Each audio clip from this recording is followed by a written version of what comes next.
These blackouts are ruining my life. Hey, Elise, honey, hey. I can't live like this. Hello there, Daniel. How are you doing, sir? Good. How are you? How are you? I'm very well. I'm guessing it's crack of dawn over there now in Australia, no? Oh, it's 8:45 here. It's 8:45 in the morning, so not too Uh-huh. bad. Not too bad. Well, Where are I you? appreciate. Where are you? I'm originally from the north of England, Manchester, but I live in Bilbao in the north of Spain. So Oh, cool. it's kind of almost midnight over here. Yeah. Huh? Oh, thanks for doing this so late. No, I Appreciate it. appreciate you getting up so early to speak to me. No, not at all. Um, First of all, congratulations on the movie. It's fantastic. I loved it to bits. It's kind of what I really enjoyed about the fact. I mean, everyone's probably told you about this, but because it centers on fundamentalist Latter-day Saints, which is kind of something that we don't really kind of. I mean, we've seen lots of cults, but we seldom see this specific kind of religious cult in horror. So I'm quite curious what it was about this cult that kind of drew you into it, and what elements of the real world rituals or the real world kind of cultish side of this religion in the film are grounded as kind of in actual practice, and what was kind of self-fabricated by yourself for cinematic effect, if you will. Yeah, sure. So, yeah, I guess the origination of the idea started off where I just finished my first film, Awoken, and then I wanted to do another horror. And COVID kind of slowed me down a bit of getting something sort of going off the Sure. back of that, because that was 2020 when I released that in May 2020, probably the worst time in history to release a movie. But that's okay. So I wanted to do another horror, and I wanted to do something involving a witch and something more psychological, but I didn't really have a way into the story yet. And then I was introduced to Mike Harding, because we've got the same manager, and he had this idea about the FLDS. And when I Right. met him, his story was kind of half there, and my story was kind of half there, and we kind of put them together and really sort of built on the theme of that female oppression in churches and organized religion like this, and in cults especially. And what made it really kind of interesting to me was that Ticia Madsen, who is Mike Harding's wife, the true story component, this is her story. So when she was Right. yes, so she was in the Mormon church. She did have the thing that happens to Elise that gets her excommunicated in the movie, without trying to spoil it for anybody. Yep. That really happened to her. All of that is absolutely true. The scene with the parents is really similar to what really happened. All of that stuff's true. So that was fascinating to me. I was like, this is a great story to tell, and it works so well with the horror format to talk about this subject matter. And I think in general, like, I've always been pretty interested in cults. I mean, like, who isn't? Like, it's pretty fascinating stuff. Yeah. Yeah. So, and the FLDS is something that is a cult within a cult, kind of. And pretty fascinating, interesting traditional stuff. Lots of visual things to pull from, and some really kooky stuff. So that's kind of the true parts and the fabricated parts, and kind of how it all sort of came together. I had no idea that you kind of you were on talking terms to someone who'd actually kind of been through a lot of the stuff that is actually in the film. So I'm quite curious how you approach that, kind of knowing someone personally or through an acquaintance of yours, to kind of tell that story respectfully, but also kind of, I imagine, were there kind of conversations with her also about that as well, to kind of make sure that you got it right, and also kind of respectful to her, because you're kind of reliving or putting her, I mean, I imagine she probably watched the film and she's read the scripts, and it's kind of putting her through almost like what Elise goes through in a way. She has to kind of revisit traumas, no, from the past. Yeah, absolutely. I think, dealing with someone's real story was something that I've never done before. So, of course, I wanted to be respectful. And, you've got to be mindful of being respectful and being kind of nice in that scenario. But you also want to make sure you're making a good movie and you're telling the right story sure. too, because that's what everyone's there for. You don't want to just be super polite and make a shit movie. So, like, Tisha was involved all the way. Right. And we had lots of conversations throughout. And, I think his influence was huge on everything that we did, of course, as a co-writer on the movie.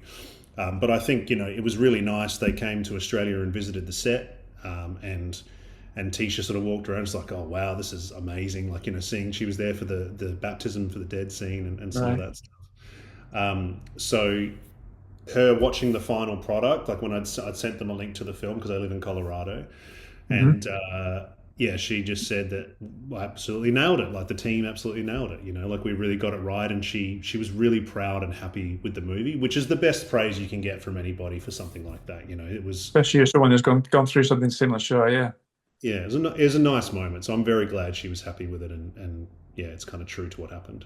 Kind of coupled to that, I really love the way I mean, I love psychological thriller, psychological horror, and this kind of when it digs into kind of the trauma exposure that Elise gets exposed to, or that they want her to expose to. I'm quite curious how much of that was kind of based on research, because it feels like the worst possible thing that you could do to someone is to kind of re-immerse themselves into that. But I imagine, I mean, like it kind of brought me back to kind of religious people who will kind of send homosexual people to try and get reformed to not be homosexual. It was kind of that kind of mindset. So I'm quite curious how you approach that and how you research that to kind of send her through re-experiencing or exposing herself to the trauma that she'd gone through previously. Yeah, that's a good question. Like I think you know all films like this need to take some sort of big leaps on occasion to kind of get you there. And I think that the exposure therapy kind of set up for the film. I mean, first of all, it's absolutely what a psychologist would recommend if someone's self-harming. They basically say you can go to a hospital and kind of be locked up so that you know, in a straitjacket or in a padded room so that you don't keep hurting yourself and potentially hurting others. You know, she's killing animals and she's trying to dig through concrete with her bare hands and stuff. It's getting pretty gnarly for her. You know, to basically have that choice of like, well, we've done everything we can. We've tried medication. We've tried this. You can either go to the hospital or you can try this incredibly outlandish thing. And upon talking to, you know, people in the FLDS, like if you've ever heard them speak, they're actually very sort of self-effacing and disarming when they talk to you. And they appear kind of strange, but sort of harmless in the way that they speak. So the psychologist talking to those guys saying, oh, hey, they've got a patient who wants to do something like this. It's sort of something that's might feel like a bit of a leap, but it's probably exactly what would happen. And exposure therapy as well. There's a lot of evidence around exposure therapy actually stopping kind of things like this. Sure.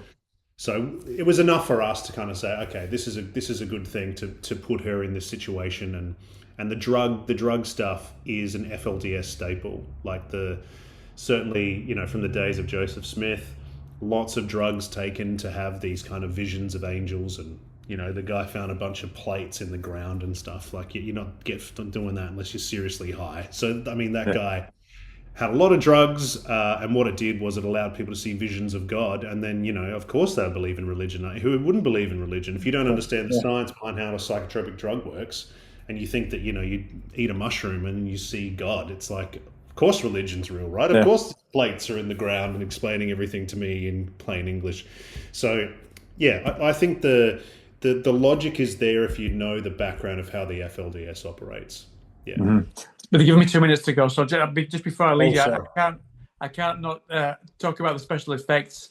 They were fantastic. There was one specific scene that I obviously don't want to give away, but it really reminded me of Frank Cotton's kind of gradual reconstruction in Hellraiser. I think you can imagine the one which was by Bob Keane, which is fantastic work, and this is very much kind of along those kind of special effects. Can you tell me a little bit how you worked with the special effects team for this, and what were you kind of going for because of the religious aspect of the film?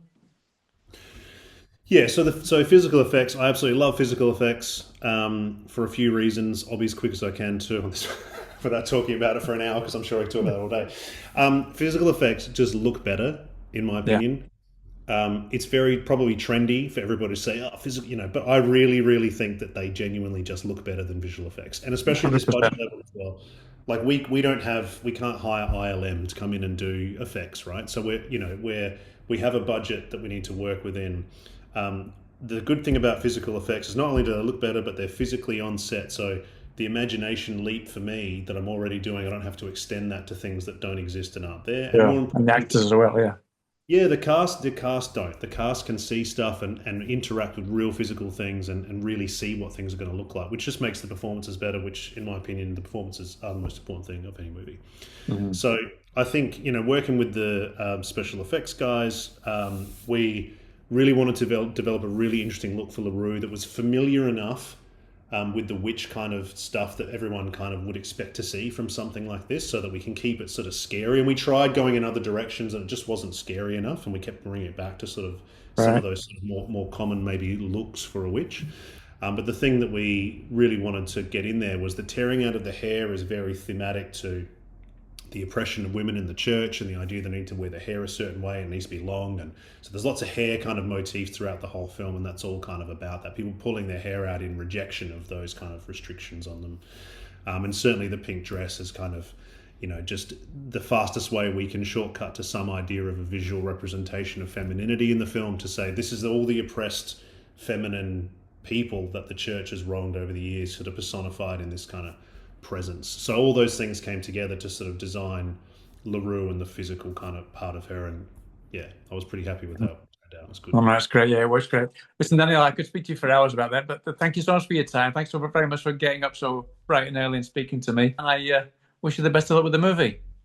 Thanks so much, Howard. Great to chat. All right, nice to meet you. Nice to speak to you. Take care of yourself. Flesh give birth to flesh.